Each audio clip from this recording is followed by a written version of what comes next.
Hi, welcome to HMB Training Services. I'm Heather and this is Chelsea, my helper for the duration of this video. I'm going to teach you what to do going through Dr. ABC again on the previous episode from HMB Training. And we are going to go through a recovery position. So if we have seen somebody on the floor, what do we need to do? So it's important, first of all, before we jump in and assess this casualty, it's very important that we actually check for ID. So our D is standing for danger. So when we're approaching our casualty, it's important that we move any dangers, any obstacles out the way, because we don't want to get hurt. We don't want another casualty. One's enough. So once we move the dangers out the way, then we go and check for R, which is response. Response. So it's important to check response. So tap them, talk to them, give them some instruction. Then we are going to S. It's important to get help.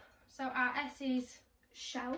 So we shout for help, and it's important to get somebody from the household. If there's nobody in, there's only me and you and somebody else, then we've got loads of avenues to actually check. So we could shout to the neighbour, shout and open the front door, or we can just make a phone call to a family member. Once we've shouted for help and help's with us, then we need to check the A.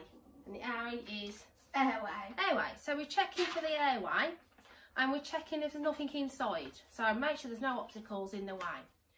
Then while the airway is open, then we can check for B, which is breathing. Yeah. So we're going to check, listen for breaths, feel for breaths, and we do that and check that for 10 seconds. So once we have checked for breathing for 10 seconds, hopefully they are responsive. They might have been making a noise. They might have actually spoke to you, which is great. If not, they might be absolutely quiet and they won't be moving. But you could possibly understand within that 10 seconds that the chest is moving, and we can check the C, which is circulation. So once we check for circulation, that the colour is in good colour and they're not blue, they should have some colour in the cheeks. Then we can move them in the recovery. Before we move in the recovery, make sure double check that there's no further injuries or any broken bones or any bleeding. So the casualty hasn't got any further injuries.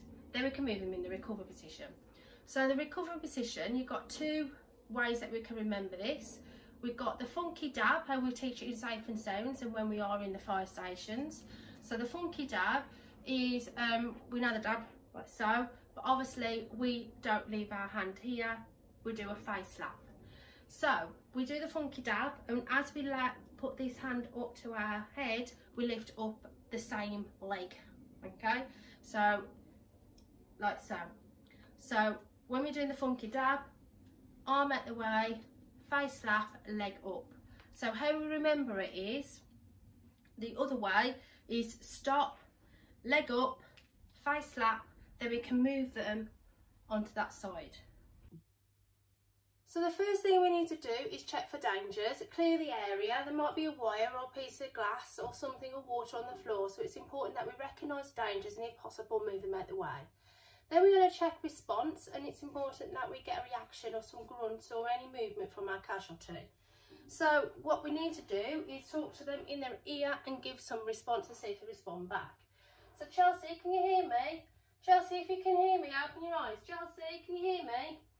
So she's not grunting, she's not moving her eyes, and when I do ask her an instruction, you watch them. So it could be wriggle your fingers, and we watch to see if they can wriggle their fingers or not.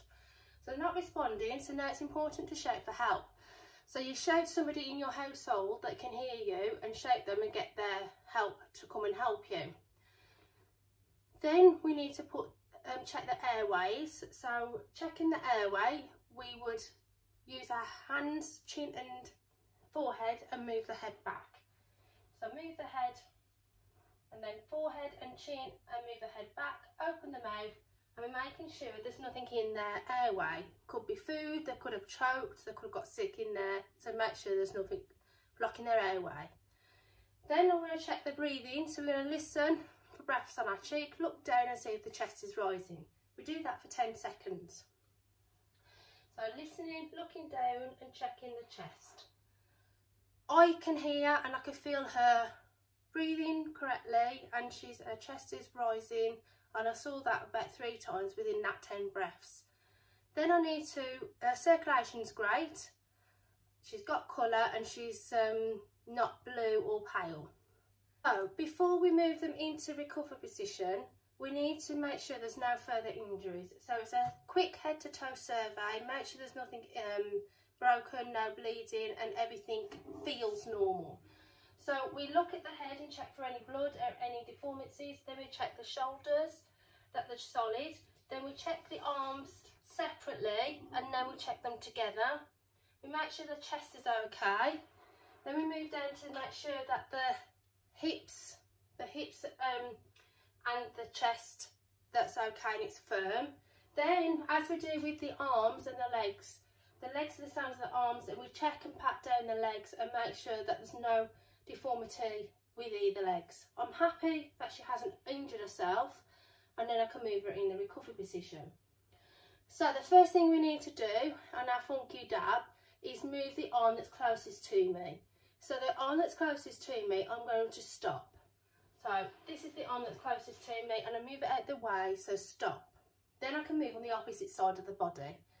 So we will move the leg next, and then we'll hold that leg with our right arm, and then I would move the hand down with my left hand. And then what we would do then is face slap. So stop, leg up, face slap, then we would move the casualty in front of us. It's important to move that leg in right angles. Then we would move the head back.